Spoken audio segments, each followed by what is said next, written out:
Shalom, selamat pagi, salam sehat. Jumpa kembali bersama Word from Heaven. Ada banyak peristiwa mengagumkan di dalam kisah Natal. Dan biasanya para pengkhotbah menceritakan tentang kisah Maria yang begitu mentaati apa yang dikatakan oleh malaikat dan dia mengimani apa yang malaikat katakan lewat firman Tuhan yang disampaikan.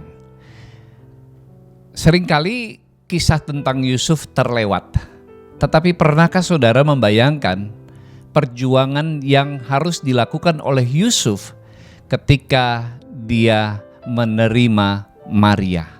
Saudara, di Alkitab dikatakan ketika Maria didatangi oleh Gabriel, lalu kemudian Gabriel menyampaikan firman Tuhan dan Maria menerima firman Tuhan itu, maka di sana tidak diceritakan bahwa dia menghampiri atau menemui Yusuf dan menceritakan beban yang sedang dia pikul. Tapi di Alkitab diceritakan bahwa Maria segera pergi dari Nazaret menuju ke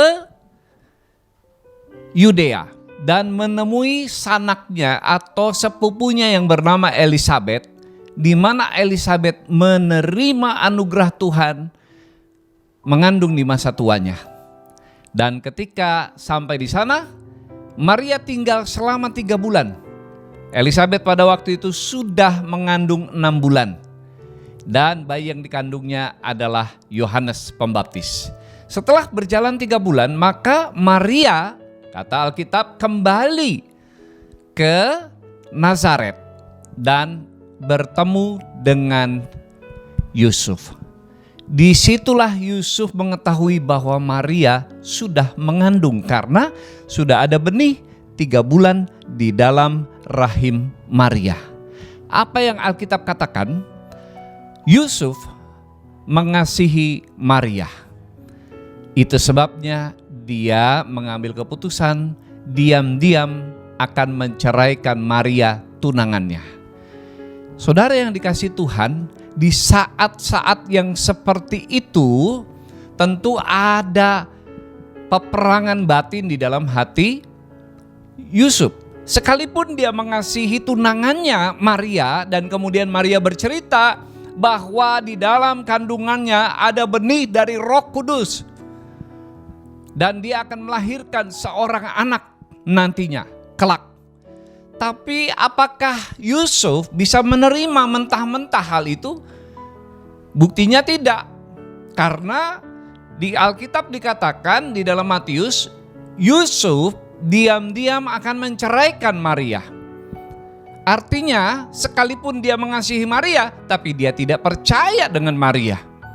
Saudara, ketika dia sudah mengambil keputusan, menetapkan hati untuk menceraikan Maria, kemudian malaikat datang kepada Yusuf dan memerintahkan untuk menikahi Maria, menerima Maria menjadi istrinya, karena bayi yang dikandungnya itu adalah bayi yang berasal dari Allah.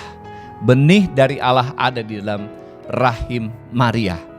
Sekalipun Yusuf tidak mengerti secara akal budi, tetapi kita lihat apa yang dilakukan oleh Yusuf di dalam Matius pasal yang pertama ayat yang ke-24. Dikatakan sesudah bangun dari tidurnya, Yusuf berbuat seperti yang diperintahkan malaikat itu kepadanya. Ia mengambil Maria sebagai istrinya. Saudara, inilah ketaatan Yusuf yang perlu kita teladani.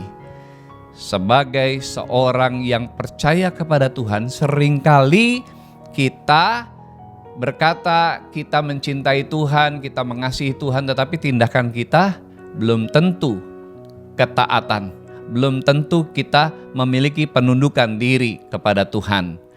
Nah, Bapak Ibu Saudara yang dikasihi oleh Tuhan Yesus, di dalam kisah Natal ini kita diberkati lewat teladan Yusuf. Dia menerima Maria apa adanya sesuai dengan perkataan malaikat dan mendampingi Maria selama 6 bulan ke depan di dalam masa kehamilannya sampai melahirkan seorang bayi yang diberi nama Yesus.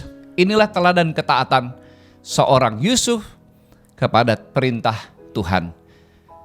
Biarlah kisah Natal ini menyemangati kita untuk semakin mentaati Tuhan. Ingat, iman tanpa perbuatan, iman tanpa ketaatan, itu adalah iman yang mati. Saudara-saudara yang dikasih Tuhan, kalau saudara memiliki beban dan ingin didoakan, bahkan dilayani secara konseling, saudara bisa menghubungi nomor WhatsApp yang ada di bawah ini. Nanti tim doa dan konseling dari GKRI Diaspora City Center akan segera menghubungi saudara. Jangan lupa menghubunginya. Tuhan memberkati. Mari kita berdoa. Terima kasih Tuhan untuk firman-Mu yang menguatkan, meneguhkan kami dan memberi teladan tentang ketaatan. Iman tidak cukup hanya untuk diperkatakan, tetapi iman juga harus dibuktikan dengan tindakan. Yusuf memiliki tindakan ketaatan, kerendahan hati, mau menerima perintah Tuhan dan mengasihi, menunjukkan kasihnya dengan mendampingi Maria di saat-saat penderitaan, di saat-saat susah, bahkan sampai melahirkan bayi Yesus. Tuhan ajar kami untuk beriman dan juga mentaati perintah-perintah Tuhan. Terpujilah nama-Mu Bapa, dalam nama Yesus kami berdoa. Amin. Tuhan memberkati.